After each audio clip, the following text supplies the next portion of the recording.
Acid की method of preparation हम लोगों की चल रही थी। 2 मेथड ऑफ प्रिपरेशन हम लोगों ने कंप्लीट कर ली है।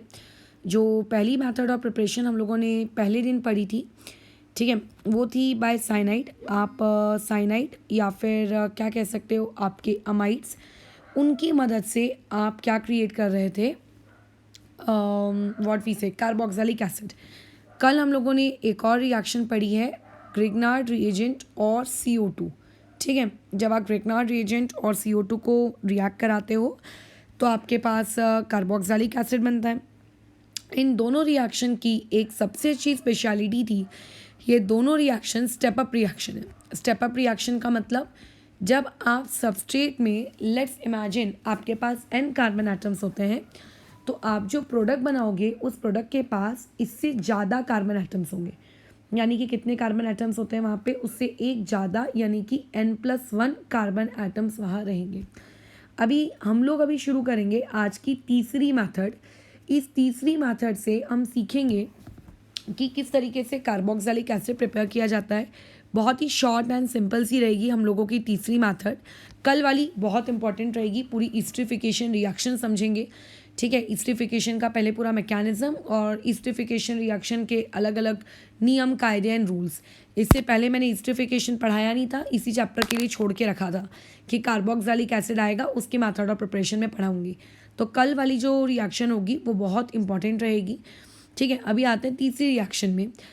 तीसरी रिएक्शन है कि अगर आप लोगों को मान लेते हैं फ्रॉम एसाइल हैलाइड, ठीक है, अगर आपके पास एक एसाइल हैलाइड है या फिर कह सकते हो आप लोगों के पास एनहाइड्राइड है, तो दोनों तरीक़ों से, मतलब दोनों ही तरीक़ों से, एसाइल हैलाइड से और आप अगर एनहाइड्राइड है, तो वहाँ पे आप लोगों के पास किस तरीके से कार्बोक्सिलिक एसिड को ऑब्टेन किया जाएगा, इस बारे में हमको सोचना है।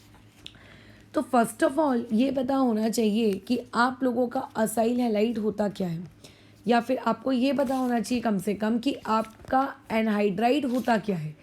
ये आइडिया बेसिक है, बहुत ही सिंपल सी चीज़ है। नहीं पता होगा कैसे हो सकता है, IUPAC 11th स्टैंडर्ड तो पढ़ा ही है, राइट। तो अच्छा, तो देखो क्या हो जाएगा, एसाइल हैलाइड होगा आपका RC डबल बॉन्ड O और यहाँ पे होगा एक हैलोजन X, बराबर। बल्कि आप इसको ये भी कह सकते हो कि एसाइल हैलाइड कुछ और नहीं बल्कि कार्बोक्सिलिक एसिड का क्या है, एक प्रकार का डेरिवेटिव है। कार्बोक्सिलिक एसिड का क्या है, ये एक डेरिवेटिव है। अच्छा, और एनहाइड्राइड किसे कहते हैं, ये आपका RC डबल बॉन्ड O, फिर बीच में O, फिर C डबल बॉन्ड O और यहाँ पे आ गया R'। ये स्पीशीज़ आपकी कहलाएगी एनहाइड्राइड। हो सकता है लेफ्ट साइड में मौजूद R और राइट साइड में मौजूद R' दोनों सेम हो जाए, बट ये भी हो सकता है कि दोनों आपस में क्या रहें, डिफरेंट रहें। तो मैं डिफरेंट वाली पॉसिबिलिटी में लेकर चल रही हूँ। ठीक है, चलो अब हमारा एम क्या है। आपको अगर एसाइल हैलाइड दिया जाए तो एसाइल हैलाइड से आपको कार्बोक्सिलिक एसिड ऑब्टेन करना है, यानी कि RC डबल बॉन्ड O और यहाँ पे OH। तो बेसिकली आपको जब एसिड हैलाइड दिया जाए, एसाइल हैलाइड बोलो या एसिड हैलाइड बोलो, आपको इस X को हटाना है और इस X के बदले में क्या लेकर आना है, OH लेकर आना है। ओके, और यहाँ पे जब आपके पास एनहाइड्राइड होता है तो एनहाइड्राइड में भी आपकी यही पूरी कोशिश होगी कि आपको यहाँ से क्या मिल जाए, एसिड मिले। लेकिन जब हम लोग एनहाइड्राइड की बात करते हैं और अगर आपका ये लेफ्ट साइड का R और अगर ये राइट साइड का R, अगर ये दोनों डिफरेंट हैं, तो आपको उन दो डिफरेंट R से दो डिफरेंट कार्बोक्सिलिक एसिड मिलेंगे। यानी कि लेफ्ट साइड वाले R से मिलेगा R, एक मिनट ना, ये RCOOH, और राइट साइड वाले से मिलेगा R'COOH। ये इस तरीके से, अगर दोनों सेम है तो 2 टाइम्स ऑफ RCOOH मिल जाएगा, बट अगर दोनों डिफरेंट हैं तो आपको 2 डिफरेंट टाइप के कार्बोक्सिलिक एसिड मिलेंगे। तो पहले हम लोग बातचीत कर लेते हैं ट्रिक्स पर, उसके बाद मैं इसके मैकेनिज्म बता दूंगी, क्योंकि mechanism is not as far as much important, उतनी इम्पॉर्टेंट नहीं है। तो पहले हम लोग बात कर लेते हैं इसके ट्रिक्स पर। तो लेट्स इमेजिन आप लोगों के पास एक एसिड हैलाइड है RC डबल बॉन्ड O और यहाँ पे हैलोजन। सबसे पहली चीज़ हम डालेंगे क्या, डाउट, आखिर क्या रिएजेंट डालेंगे कि एसिड मिले। तो आपके पास 2 ऑप्शन है। एसिड हैलाइड को आप एसिडिक मीडियम में भी रिएक्ट करवा सकते हो, मतलब उसकी एसिड हाइड्रोलिसिस भी करवा सकते हो, या फिर आप इसी एसिड हैलाइड की बेसिक मीडियम में भी हाइड्रोलिसिस करा सकते हो। ये एसिडिक मीडियम और बेसिक मीडियम दोनों में ही ये हाइड्रोलिसिस करने के लिए एक टांग पे खड़ा हुआ रहता है। हाँ, बस प्रोडक्ट में थोड़ा सा अंतर पड़ेगा। अगर तुमको साइनाइड वाली मेथड अगर याद है, साइनाइड वाली मेथड अगर आपको याद है, तो उस दिन भी मैंने बताया था कि एसिड हाइड्रोलिसिस में और आपके बेसिक हाइड्रोलिसिस में क्या डिफरेंस आ जाता है। तो देखो इसका ट्रिक कैसे काम करेगा। जो एक्स वाला पार्ट है, पहले तो कार्बन और इस एक्स के बीच का ये बॉन्ड तोड़ो। एक्स यानी कि जो हेलोजन है उसको आप क्या प्रोवाइड कर दो, एच प्रोवाइड कर दो पानी में से। और जो पानी का दूसरा बचा हुआ पार्ट है, क्या बच गया पानी के अंदर से, ओ एच, वो इसको प्रोवाइड कर दो। तो ये कैसा बन गया, देखो ये बन गया आर तो है वो कार्बन से कनेक्टेड है, डबल बॉन्ड ऑक्सीजन से कनेक्टेड है, और यहाँ पे आ जाएगा ओ एच, ये ऐसे। और प्लस यहाँ से हम लोगों ने क्या बाहर निकाल दिया, एच एक्स। बस ख़त्म कहानी, बस ख़त्म कहानी सिंपली। ये ट्रिक है।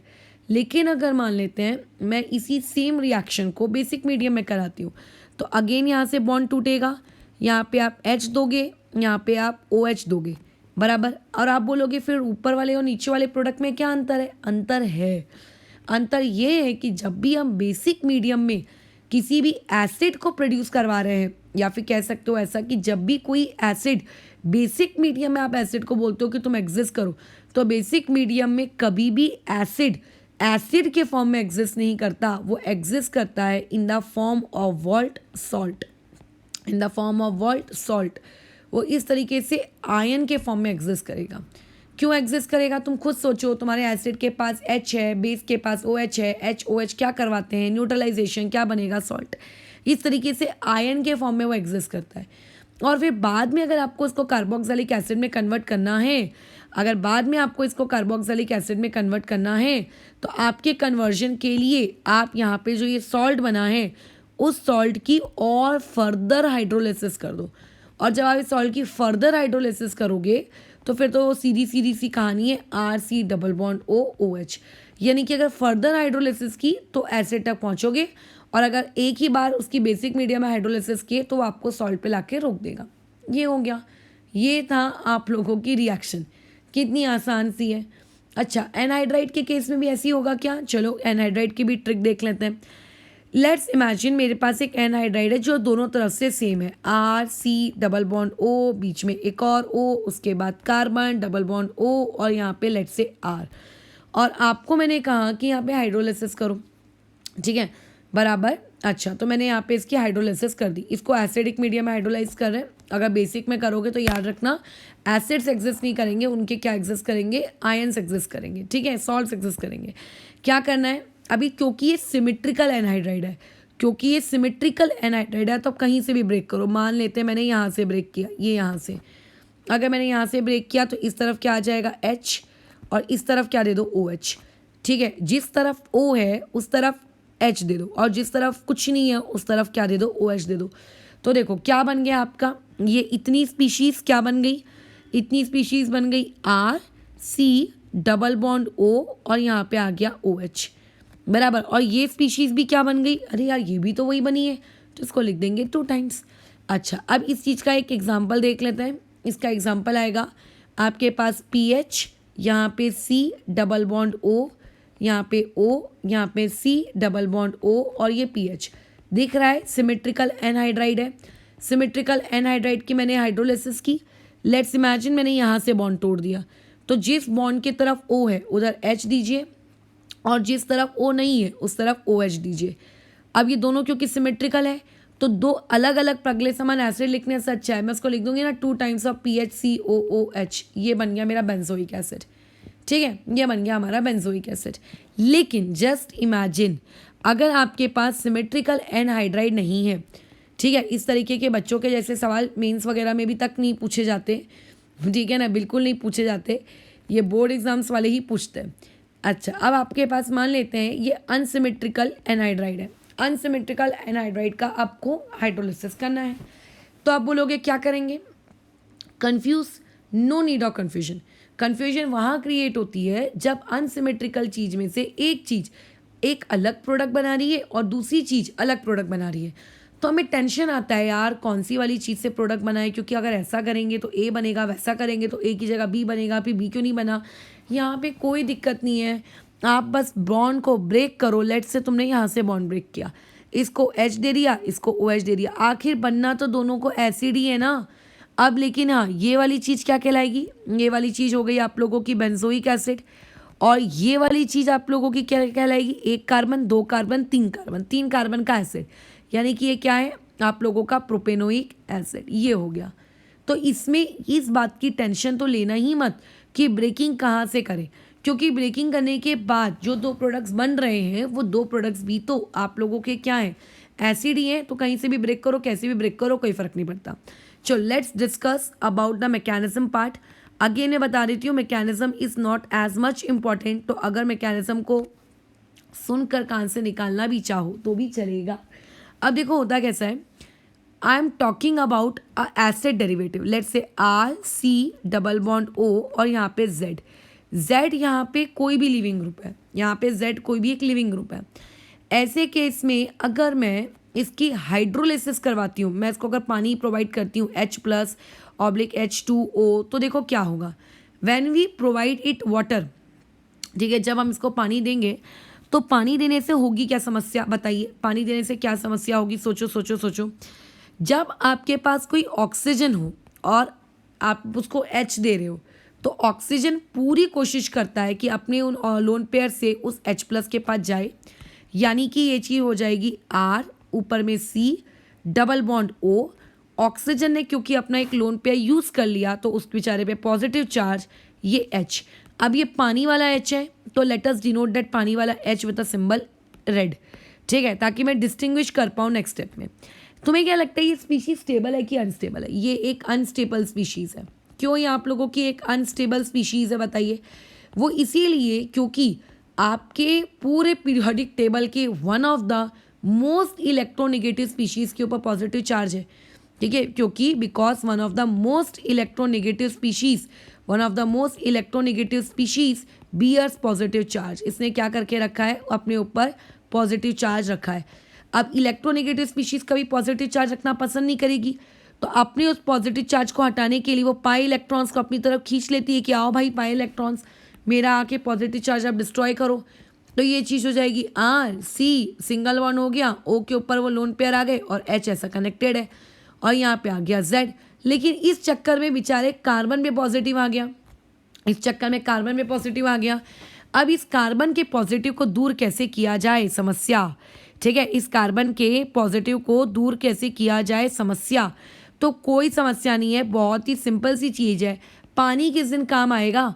अब यहाँ पे अपना रोल में आता है पानी बोलता है कि देखो मेरे पास है लोन पेयर, मैं ले आता हूँ अपना लोन पेयर, अपने लोन पेयर के साथ तुम्हारे साथ मैं क्या बना लेता हूँ, बॉन्ड बना लेता हूँ।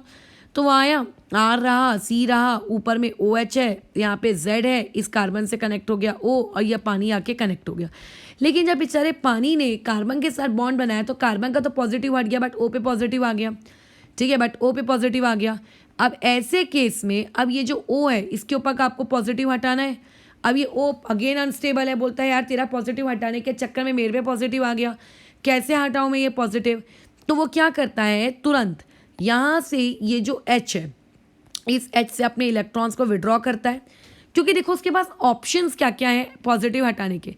या अब ये बॉन्ड तोड़े या ये बॉन्ड तोड़े, अब दोनों ही बॉन्ड सिमेट्रिकल है, आप किसी को भी तोड़ लो यार, क्या फ़र्क पड़ता है, ठीक है। अच्छा, उसके पास ये ऑप्शन था कि ऊपर वाला बॉन्ड तोड़े। अगर ये ऊपर वाला बॉन्ड तोड़ लेगा तो तुम खुद सोचो कि जहाँ से आए हो वहीं चले जाओगे, तो इसका मतलब प्रोडक्ट तो बन रहा है, इसका मतलब ज़रूर ऊपर वाला बॉन्ड तो टूटा नहीं है, क्योंकि अगर ऊपर वाला बॉन्ड टूट जाता तो प्रोडक्ट थोड़ी ना बनता जो हम लोगों को दिख रहा है। क्योंकि ऑर्गेनिक केमिस्ट्री में पहले प्रोडक्ट मिलता है, प्रोडक्ट कैसे मिला उसके पाथ हम डिसाइड करते हैं, पहले पाथ डिसाइड करके आगे हम लोग नहीं बढ़ते, ठीक है। अच्छा, ये चीज़ कैसी हो जाएगी, R यहाँ पे कार्बन, यहाँ पे ऊपर में OH, यहाँ पे में Z, यहाँ पे सिंगल बॉन्ड O।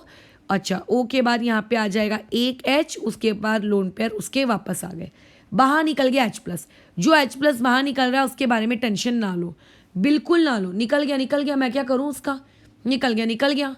अब एज वी नो कि बेचारा एक कार्बन, ठीक है, एज वी नो कि बेचारा एक कार्बन। अब इस एक कार्बन के ऊपर में क्या है आप लोगों के पास, बताइए ज़रा, ठीक है, बताइए ज़रा। आप लोगों के इस एक कार्बन के ऊपर में है 2 OH, इसके ऊपर क्या है 2 OH। तो तुम्हें तो पता है कि एक कार्बन के ऊपर में 2 OH स्टेबल नहीं होते, ठीक है, एक कार्बन के ऊपर में 2 OH स्टेबल नहीं होते। तो ऐसे में अगर हम बात करें तो ये चीज़ अगर मैं डायरेक्ट प्रोडक्ट लिखने की कोशिश करूँ, डायरेक्ट प्रोडक्ट, तो डायरेक्ट प्रोडक्ट के हिसाब से हमारा दिमाग क्या चलेगा, अच्छा जैसा आपने पढ़ाया इससे पहले इस OH को हटाओ, इस H को हटाओ और प्रोडक्ट बना लो RC डबल बॉन्ड OZ लो। क्या हुआ, जिस सबस्ट्रेट से तुमने शुरुआत की थी वहीं चले गए। तो अगर तुम ये दिमाग लगाओगे कि एक कार्बन के ऊपर जो 2 OH होते हैं वो 2 OH को हम लोग इस तरीके से वाटर एलिमिनेट करके निकलवा दें, तो आप वहीं से चले गए जहाँ से आपने शुरुआत की थी। इसका मतलब कोई प्रोडक्ट तो बना ही नहीं इस रिएक्शन में, इसका मतलब इस रिएक्शन में तो कोई प्रोडक्ट बना ही नहीं। बट क्या ऐसा रियलिटी में होता है, आप खुद सोचिए, क्या ऐसा रियलिटी में होता है क्या? नहीं, ऐसा रियलिटी में नहीं होता, ऐसा रियलिटी में नहीं होता। रियलिटी में तो आपका प्रोडक्ट बन रहा है। Now we have to justify, ठीक है, अब हम लोगों को जस्टिफिकेशन देनी है कि आखिर, ठीक है, आखिर आप लोगों का ये प्रोडक्ट बना कैसे, क्योंकि एक कार्बन पे 2 OH वाली टेक्निक अगर मैं यूज़ करूँगी तो जहाँ से पहुँचे थे वहीं पे चले गए। सो डेफिनेटली हम ये वाली टेक्निक को यूज़ नहीं करेंगे। सो देयरफॉर आप लोग अब सोचो अब और क्या होने वाला है, आप वो सोचिए अब क्या होगा, ठीक है। देखते हैं और क्या फर्दर पॉसिबिलिटीज़ है। तो एज वी नो कि यहाँ पे एक लिविंग ग्रुप दिख रहा है, यहाँ पे हम लोगों को Z एक क्या दिख रहा है, लिविंग ग्रुप दिख रहा है। तो ये जो लिविंग ग्रुप है, इमेजिन, ठीक है, जस्ट इमेजिन कि अगर ये लिविंग ग्रुप बाहर निकलने की तैयारी करे तो, क्योंकि स्पीशीज़ अगर वो सोचे कि काश चलो जाने दो, छोड़ो, मैं चाहता हूँ घर बार छोड़ कर मेरे को जाना है, ठीक है, बड़ा उसको बोल रहा है कि मुझे जाना है, मैं जा रहा हूँ। तो अगर लिविंग ग्रुप अपनी जगह को छोड़कर बाहर चला जाए, छोड़कर बाहर चला जाए, बट लिविंग ग्रुप बाहर जाएगा क्यों, क्या ड्राइविंग फोर्स है लिविंग ग्रुप के बाहर जाने का, क्या दिक्कत क्या है लिविंग ग्रुप को बाहर जाने की? तो देखो बाहर ज़रूर कोई ना कोई H पॉजिटिव होगा, ज़रूर बाहर पे कोई ना कोई H पॉजिटिव होगा, तो या फिर नहीं भी होगा तो अंदर ही अंदर में इमेजिन करें इन दोनों OH में से किसी भी एक OH में से ये वाला जो H है, ये दोनों इलेक्ट्रॉन यहाँ शिफ्ट होंगे ताकि ये अपने पे वापस से डबल बॉन्ड क्रिएट कर सके, और Z अपने दोनों इलेक्ट्रॉन्स लेके बाहर निकलने की कोशिश करेगा और दोनों इलेक्ट्रॉन्स के साथ किस पे अटैक करेगा, H पे। या आप ऊपर वाले से भी करवा सकते थे, नीचे वाले से भी करवा सकते, तो Z तो निकल गया, H भी निकल गया, तो R आया, यहाँ C आया, डबल बॉन्ड O आया और यहाँ पे OH आया, ख़त्म, ये बन गया आपका प्रोडक्ट। तो इस तरीके से आप लोगों को क्या मिलता है, प्रोडक्ट मिलता है। अब ध्यान रखें ये O कहाँ से आया है, ये O वाटर से आया है, ये H कहाँ से आया है, ये H वाटर से आया है। इसका मतलब कल को वहाँ पे ड्यूटेरियम लिया जाता तो यहाँ पे आप OD लिखते हैं, कल को वहाँ पे आइसोटोपिक ऑक्सीजन अगर लिया जाता तो आप वहाँ पे क्या लिखते, डबल O के ऊपर अगर लेट से स्टार होता तो आप O स्टार लिखते, ठीक है। बस इतना काफ़ी है, अब बाकी हम लोगों को डिटेल मैकेनिज्म में घुसना नहीं है, ठीक है, बस ख़त्म हम लोगों की कहानी। तो ये शॉर्ट सा वीडियो था, बस इसके आगे कुछ नहीं है। कल हम लोग नेक्स्ट मेथड पढ़ेंगे और आप लोगों के एस्टर से आप किस तरीके से कार्बोक्सिलिक एसिड ऑब्टेन करते हो, ठीक है, बहुत ही important, one of the important reaction है सिलेबस की। उसके बाद फिर और आगे रिएक्शंस आएंगी कि ऑक्सीडेशन वाली टेक्निक से कैसे ऑब्टेन करते हो, और उसके बाद अल्केन से कैसे ऑब्टेन करते हो, अल्कीन से कैसे ऑब्टेन करते हो, ठीक है। बहुत सारी रिएक्शंस धीरे धीरे आने वाली हैं, तो उसका वेट करते हैं बराबर। और अभी इस चीज़ को फ़िलहाल के लिए हम लोग ओवर कर रहे हैं फिर।